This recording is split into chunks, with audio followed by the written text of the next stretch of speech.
O primeiro vídeo de 2024 já era para ter saído no final de 2023, mas as últimas semanas de dezembro não deram espaço para isso, muitos temas foram surgindo e essa coisa foi ficando para depois, mas um debate que está aí, está presente, que não envelheceu, que não deixou de ser oportuno e que seguirá como tema das nossas discussões, creio, por muito tempo. O que acontece com o futebol brasileiro? O que acontece na disputa com europeus? Não tem disputa. Disputa é um termo muito forte, inclusive. Por quê? Onde essa coisa começou? Por que esse estado de coisas? Tem solução? Não tem solução? Estamos nos contentando com pouco? Esse diagnóstico é preciso? Ou há viralatismo nessa história? Eu vou dizer o que eu penso sobre isso para a gente começar o ano. Feliz ano novo, pessoal! Like no vídeo, se inscreva, ative o sininho, vem com a gente rumo a 160 mil inscritos no canal. É o seguinte, hein? Hoje, Campeonato Espanhol, primeiros jogos do ano em La Liga, e as cotações estão aí na sua tela para o confronto do 10º contra o 13º colocado. Nós vamos ter Valência e Vila Real. Observe aí essa cotação para o empate, hein? Olha ela com carinho. Entra lá no site, o link está no primeiro comentário do vídeo, é o meu link, você se cadastra e se diverte com o apostaganha.bet, as melhores cotações do Brasil. Por que eu queria falar mais sobre isso, essa coisa dos brasileiros contra os europeus? Porque o debate foi muito intenso em cima da derrota do Fluminense para o Manchester City por 4-0 na final do Mundial, no dia 22 de dezembro de 2023.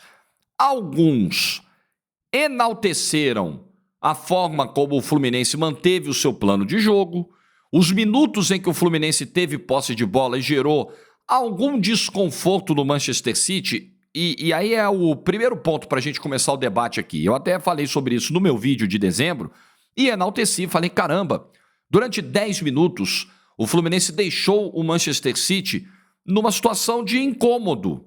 Não que o Manchester City tenha sido bombardeado, não que o Fluminense tenha gerado um volume grosseiro de oportunidades, não que o Ederson tenha que ter feito 2 milagres nesses 10 minutos, nada disso, nada disso. Mas um Fluminense que conseguiu circular a bola, ter mais posse do que um adversário que é muito mais qualificado do que ele e imprimir ali seu DNA, mostrar para o mundo, olha só, nós somos assim, nós jogamos assim. Porém, inferiores. Aí está o ponto central para mim. Quando a gente fala de viralatismo, fica enaltecendo o europeu, é complexo de vira-lata. O cara que faz a análise do Fluminense na final, ele toma pancada dos dois lados, né? Porque ou ele está enaltecendo demais o europeu e está deixando aflorar o seu complexo de vira-lata, não é verdade, ou ele está enxergando virtudes demais num time que fracassou e tomou de 4. Eu acho que não é nem uma coisa nem outra. Eu acho que é apenas dosezinha de realidade. Já tomou seu comprimido de realidade hoje? Tome o primeiro do ano. Use-o todos os dias. 365 pílulas. Esse ano é bissexto, não é? Acho que esse é bissexto. Então, se for, são 366 pílulas de realidade que você tem que tomar. Não, agora eu fiquei curioso, eu vou ver o calendário só por causa disso, para ver se é bissexto mesmo. Fevereiro é bissexto, nós vamos até 29 de fevereiro. Então você ainda tem uma pílula a mais de realidade, de sobriedade para tomar nesse ano. Olha que privilégio, a cada 4 anos você pode tomar um dia a mais de realidade. Cara, é realidade. A nossa realidade é que, pegando o Manchester City desfalcado de 2 dos seus 3 principais jogadores do ano, os 3 principais jogadores do City em 2023, Rodri, que jogou a final, jogou demais, saiu até machucado, Haaland e Kevin De Bruyne. Desses 3, 2 estavam fora. E mesmo assim, a distância é quilométrica. A distância Manchester City e Fluminense, a distância do... Esquece os escudos, tá? A distância do campeão da Liga dos Campeões e do campeão da Libertadores é quilométrica, é a distância Rio de Janeiro-Manchester. Você demora muito para percorrer essa distância. Se for a pé, então não chega nunca. Essa é a distância. Então, por que eu falo que você tem que tomar a dose de realidade? Porque a sua análise do que aconteceu, ela tem que levar em consideração essa distância. Eu acho, e você pode pensar totalmente diferente, que tratar como vexame, como vergonha, não é o 4-0. Observem, Tudo na vida tem nuances. A gente não pode necessariamente achar que a mão tem que ser firme para tudo. Um 4-0 que você toma do seu rival, o Flamengo tomar um 4-0 do Fluminense, o Fluminense tomar um 4-0 do Flamengo, o Vasco tomar um 4-0 do Botafogo, rivais que pode até haver uma distância entre eles, mas não uma distância City e Fluminense. Rivais, estão na mesma cidade, disputam a mesma liga, têm basicamente as mesmas condições. Você pode tratar como um vexame de algumas proporções. Um 4-0, quando você é muito inferior ao seu adversário, é um resultado natural. É difícil, às vezes as pessoas não entendem, mas eu estou aqui desenhando.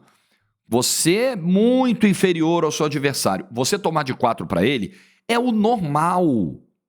E é doloroso o brasileiro. Além do choque de realidade, ele tem que tomar a pílulazinha da humildade. Você já tomou sua pílulazinha da humildade hoje, torcedor brasileiro? Agora eu falo especificamente do futebol. Você, torcedor brasileiro, já tomou? Ou você ainda vai continuar arrotando em pleno 2024 que você é o pentacampeão do mundo? Nós somos o país do futebol. Nós temos a magia, nós temos o talento, nós não temos mais nada disso. Nós não somos o país do futebol, ainda somos pentacampeões do mundo, mas não jogamos futebol de pentacampeão. Somos pentacampeões do mundo e somos eliminados em Copas por Bélgica e Croácia.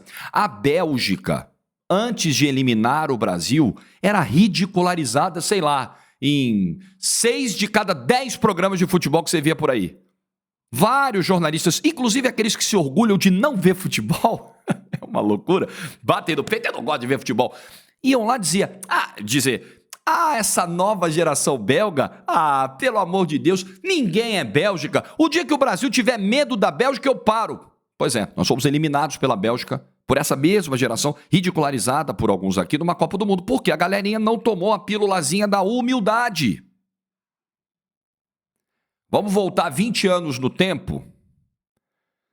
Se o Fluminense jogasse uma final de Mundial de Clubes e tomasse 4-0 do Manchester City em 2000, em 2002, em 2003, a gente falaria, nossa, que catástrofe, meu Deus, que coisa absurda, um time brasileiro, campeão da América, pô, Manchester City, pelo amor de Deus, o time pequeno de Manchester, nem um grande da cidade é, só que nós estamos em 2024 já, né? E a final foi em 2023. A realidade é outra. Se a gente não tiver o compromisso diário de tomar a pílulazinha da humildade, de entender que as coisas são mutáveis na vida, e por que no futebol não serão? A gente vai continuar com essa história de achar que 4-0, tem que cair tudo, isso é um absurdo, isso não é o futebol brasileiro. Isso é o futebol brasileiro hoje.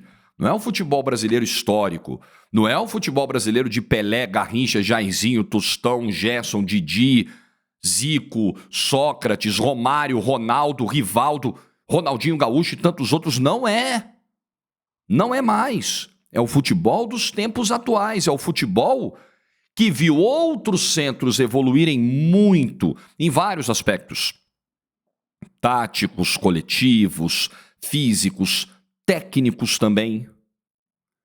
E ele ficou para trás, e ele foi olhando essas evoluções e entendendo o seguinte, não, tá tudo bem, a gente só precisa continuar fazendo o nosso, porque nós somos bom pra caramba, ninguém vai superar nós, ninguém tem nossa inventividade, ninguém tem nossa criatividade, ninguém tem nosso talento, ninguém tem nossa vocação por futebol, e foi deitado nesse berço esplêndido que a gente viu um monte de centro do futebol crescer. Foi deitado nesse berço esplêndido que a gente foi vendo vários trabalhos sendo feitos ao redor do mundo, muito melhores que os nossos. Foi deitados nesse berço esplêndido que vimos nossos jogadores saindo daqui, e estamos vendo, cada vez mais jovens. E eles não saem daqui prontos, eles saem daqui, alguns deles, com muitas deficiências, e elas são ajustadas, corrigidas, aprimoradas lá. Lá onde a gente sempre debochou, de quem a gente sempre debochou, ironizou.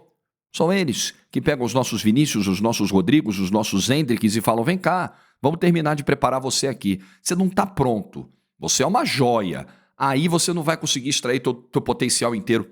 Vem para cá que a gente te transforma em alguns dos melhores jogadores do mundo. A gente transforma vocês, nós vamos botar vocês, Rodrigos, Vinícius, Hendriks, nós vamos botar vocês no topo, Rocks, nós vamos pegar vocês e vamos botar no topo do mundo. Vocês vão estar na primeira prateleira, vocês vão estar brigando por bola de ouro, a não ser que as eleições sejam do jeito que são com o Vinícius Júnior, né? Sabemos dessa problemática, mas não importa. Troféuzinho de amiguinho, troféuzinho de entidade, troféuzinho feito por lobby. Porra, dane-se, o Vinícius não precisa disso. Nós sabemos que ele é top 10 do mundo. Nós sabemos. Quem assiste futebol, quem torce futebol, quem senta na frente da TV, quem compra o ingresso, nós sabemos. Os caras que votam no prêmio, porra, dane-se. Problema deles. Enfim, pega o prêmio, enfia e tá tudo certo. Mas nós sabemos. Então, o 4-0, ele é, a grosso modo, um resultado vexatório. Perder de 4-0 não é digno, não é honroso. Mas o futebol brasileiro perder de 4-0 para o europeu numa final de mundial, hoje, o futebol brasileiro de hoje, não é o histórico, o futebol brasileiro, o de hoje é normal, gente. Nos acostumemos com isso. Tá, Jorge, e aí? E não tem jeito? Como as coisas são tocadas aqui, você encontra a solução, você enxerga a solução. Gente, o buraco é pior. O buraco é mais fundo. Não é só tomar de 4 para o europeu. É cair numa semifinal para o Al Hilal. É cair numa semifinal para o Tigres do México. Tigres do México, dando um chute no gol. É cair, é ser eliminado ou perder um título, enfim, ser eliminado de uma semifinal por um Mazembe. A coisa é pior, gente. O buraco é mais fundo, é muito sério. Então, quando você vê durante 10 minutos um Fluminense, olha, deu uma envolvida nos caras, saiu da pressão alta, saiu do sufoco, ficou com 76% de posse de bola. É um feito! Porque outro dia a gente estava aplaudindo o Flamengo que conseguiu jogar em vários momentos do jogo contra o Liverpool de igual para igual e a gente tem que aplaudir mesmo. Porque é o máximo que dá para fazer. Porque outro dia a gente viu o Grêmio perder uma final de Mundial de Clubes para o Real Madrid com 10 caras atrás da linha da bola o tempo inteiro. E rezando para levar o jogo para os pênaltis. Uma bola parada resolveu. Porque outro dia a gente viu uma final do Palmeiras contra o Chelsea com linha de 5, às vezes com linha de 6 para defender. Era o que dava. E tentar roubar a bola e sair para o contra-ataque. E aí a gente vai analisar a coisa com realidade, com a pílulazinha da realidade, ou com a falta de humildade. Pô, que absurdo o Grêmio ir lá para jogar por uma bola. Pô, que absurdo ficar batendo palma porque o Flamengo jogou de igual para igual em alguns momentos. Pô, que absurdo ficar elogiando o Abel que meteu linha de 6 contra o Chelsea, linha de 5, às vezes virava linha de 6. Pô, que absurdo enaltecer 10 minutos de posse do Fluminense. Gente, é o máximo. Esses times conseguiram o máximo que podiam. Então eles precisam ser, eles individualmente falando, separadamente falando, eles precisam ser elogiados porque eles tiveram posturas dignas. Placares diferentes. Um perdeu no tempo normal, outros 2 perderam na prorrogação, o outro tomou de 4, mas eles deram o máximo que podiam, porque o máximo que o futebol brasileiro pode dar é isso. Porque nós estamos muito atrás taticamente, muito atrás coletivamente, muito atrás em termos organizacionais. Olha o que é a CBF hoje, gente. Nós estamos muito atrás no quesito comportamento. Nós estamos. Não que as outras seleções do mundo sejam perfeitas, tá? A Bélgica mesmo, na Copa do Mundo foi uma zona, um pegando a mulher do outro, os caras saindo embora, voltando para casa antes. A França, uma confusão antes da Copa com o Mbappé, mas um corte mal explicado do Benzema. Mas foi lá, vice-campeão do mundo, e por isso aqui, uma bola do Colomoni, um detalhezinho, a defesa do Dibu Martínez, a história seria outra. A Argentina era um caos quando o Scaloni teve que tocar o barco, quando caiu no colo dele. Então também não estou dizendo que é a única seleção que não presta, as demais são perfeitas, têm os seus ambientes maravilhosos, eu não estou dizendo isso. Honestamente não estou dizendo isso. Mas olha o que é a seleção brasileira. Olha como é tocada a seleção brasileira. Olha como a gente tem uma cultura histórica. Estou falando só de Neymar 2018 não, tá? Uma cultura histórica de privilégios na seleção, de ambientes muito contaminados por fatores externos dentro da seleção brasileira, de perda de foco. Você pega só nesse século, você tem vários momentos. Só nesse século, tá? Só nesse espaço de pouco mais de 20 anos. Você tem vários exemplos.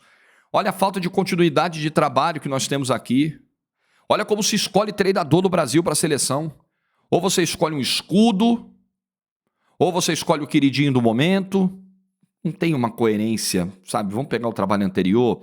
O trabalho anterior não foi de se jogar fora, claro que não foi. Vamos tentar manter algo na mesma linha. Não se faz. Nós estamos atrasados, financeiramente nem se fala. A Europa vive uma situação privilegiada? Não, não vive. Mas ainda assim melhor do que a nossa, com uma economia muito melhor do que a nossa. Isso se reflete no campo. Olha a qualidade dos estádios onde se disputa a Liga dos Campeões e onde se disputa a Libertadores. Verdade. Nós temos questões geográficas também, nós temos altitude, eles não têm, nós temos problemas que eles não têm. Mas é um conjunto de fatores que explica o nosso atraso, que explica um 4-0 ao natural. O City enfiou 4 do Fluminense, tranquilo. Você pega um adversário de meio de tabela da Premier League, ele oferece mais resistência ao Manchester City do que o Fluminense. A culpa é só do Fluminense? Não é. O contexto no qual estamos inseridos leva a isso. Então é por isso que eu venho, faço um vídeo, o time toma de 4 e eu falo, caramba, a temporada do Fluminense tem que ser enaltecida. A gente não pode ter como definidor do que foi o ano do Fluminense o último ato, o jogo do Mundial. Porque dentro da nossa realidade, que é muito diferente da realidade deles, é completamente diferente da realidade deles, o que o Fluminense fez nesse ano foi histórico, foi mágico, foi bonito, mas nós jogamos outro esporte. Eu já falei isso em bate-papos, em entrevistas e tal. Converso com as pessoas quando me abordam, a gente fala muito de futebol, a diferença do que se joga aqui, do que se joga lá. Cara, teve uma época na TNT Esportes que a gente fazia Champions e Brasileirão no mesmo dia. Aliás, em 2023 isso aconteceu também. Então você saía... Cara, tô imaginando a sensação de um espectador, né? O cara pegou o controle remoto dele à tarde, ligou na TNT Esportes e aí tava passando um Real Madrid e Leipzig. Não tô nem pegando os clássicos, tá? Um Real Madrid e Leipzig, vai, na Champions. Esse era o jogo da tarde. À noite, a TNT jogava para um Coritiba Internacional no Campeonato Brasileiro. Me disse é o mesmo esporte. Qualidade do jogo, velocidade, intensidade, ocupação de espaço. Fora toda a parte estética. Me diga, cuidado com o produto. Me diga se as coisas estão nos mesmos patamares. Se você acha que está vendo o mesmo jogo. Nessa de ficar deitado em berço esplêndido, como a gente está há muito tempo, também se agiu pouco. Nós ficamos no campo da inércia. Quando foi surgida essa explosão de torcedores jovens do Real Madrid, do Barcelona, do Bayern de Munique, da Inter de Milão, do Chelsea, do Liverpool. E os clubes brasileiros, muitas vezes alertados, olha, vocês precisam cativar esse público jovem. Esse público jovem está indo embora. E às vezes indo embora não é só para o futebol europeu, às vezes indo embora para a NBA. Às vezes o cara é torcedor do Minnesota Timberwolves e está pouco se lixando para o Corinthians.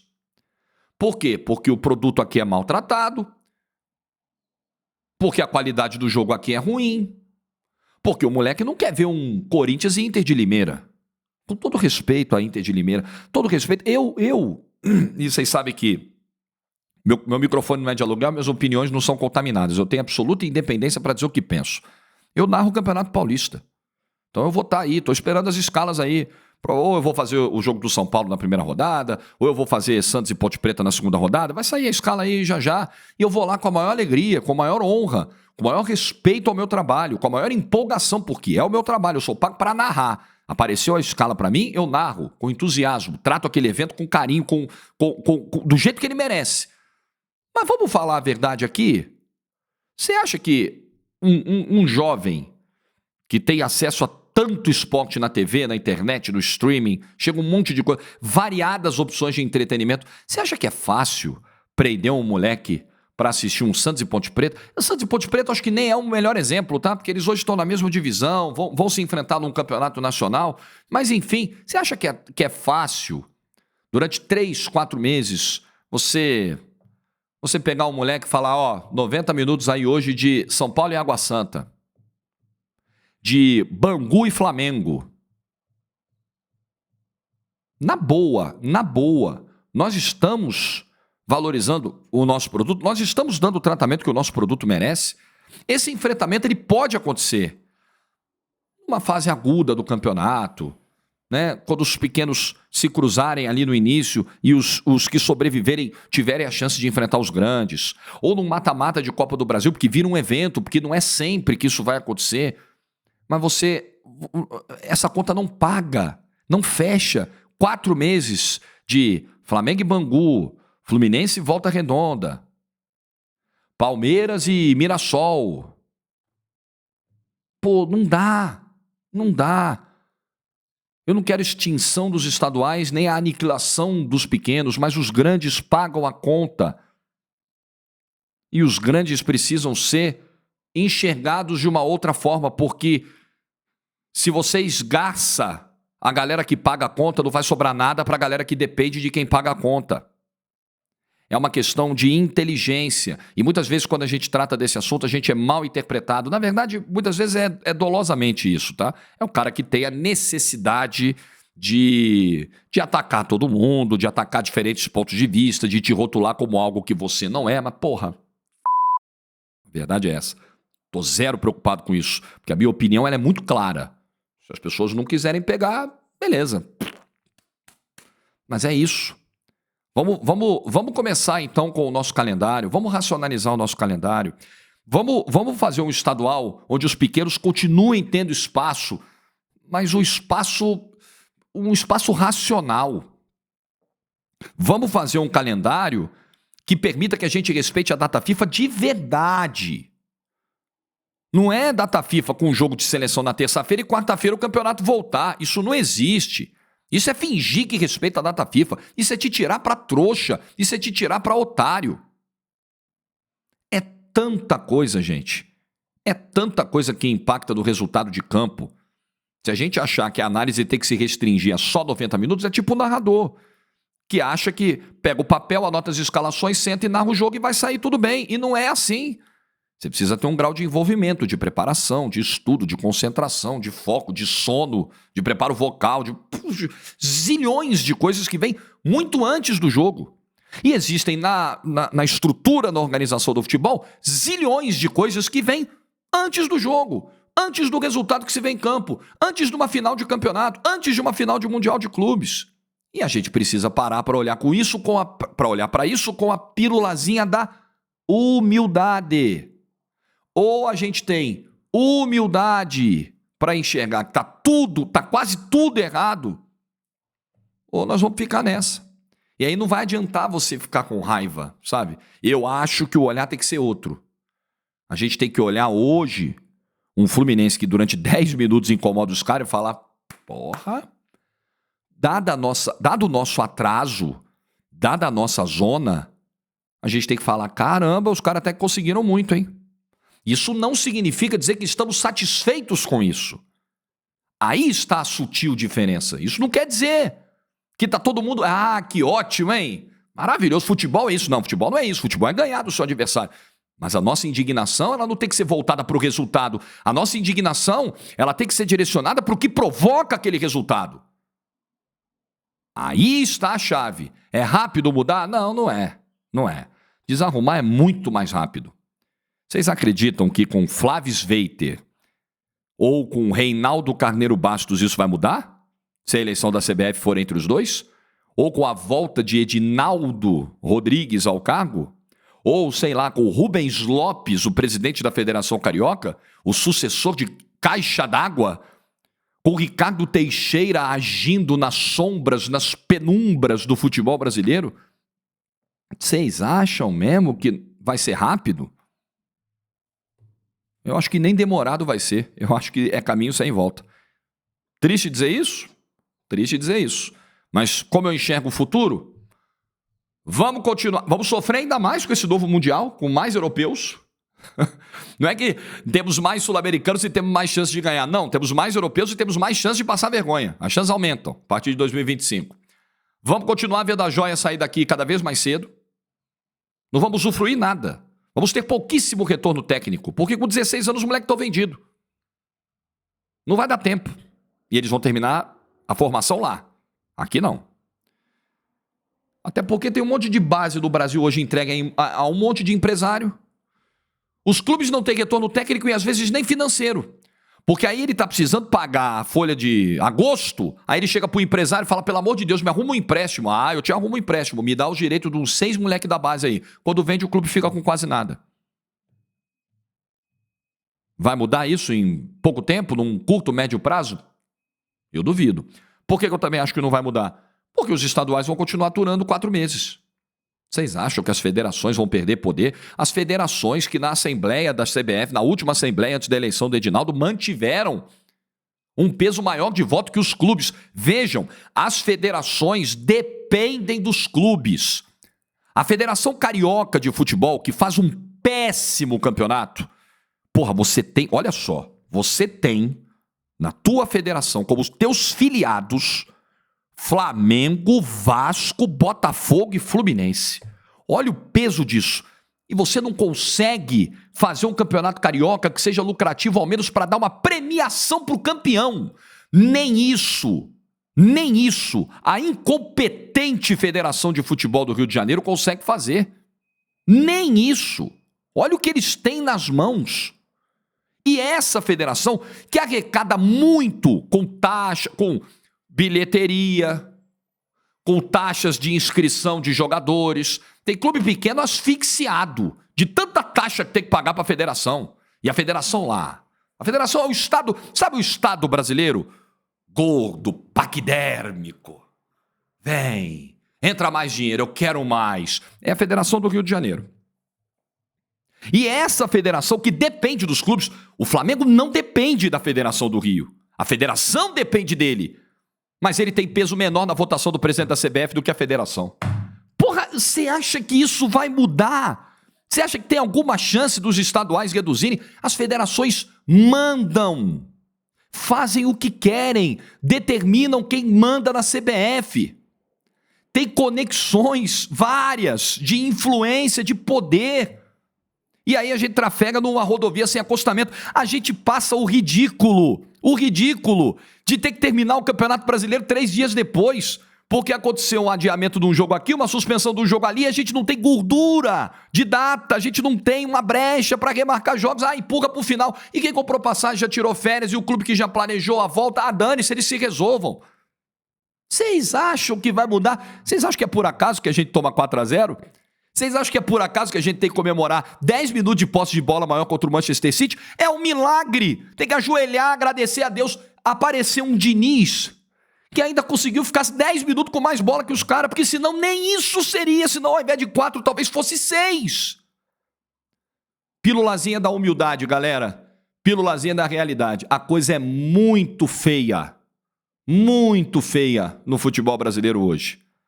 Copa do Mundo... Aí, se a gente precisa de um milagrezão para conseguir alguma coisa no Mundial de Clubes, para conseguir uma Copa, então, daqui para frente. Triste momento do futebol brasileiro. Contentemo-nos com as conquistas aqui, internas, com o que dá para fazer aqui. Porque para bater com o europeu, para bater com o africano, para bater com o mexicano, se liga na seleção do Japão aí, tá? Tá todo mundo evoluindo, a gente só anda para trás. Se você quer achar que isso é complexo de vira-latismo, problema seu. Eu prefiro tratar como realidade.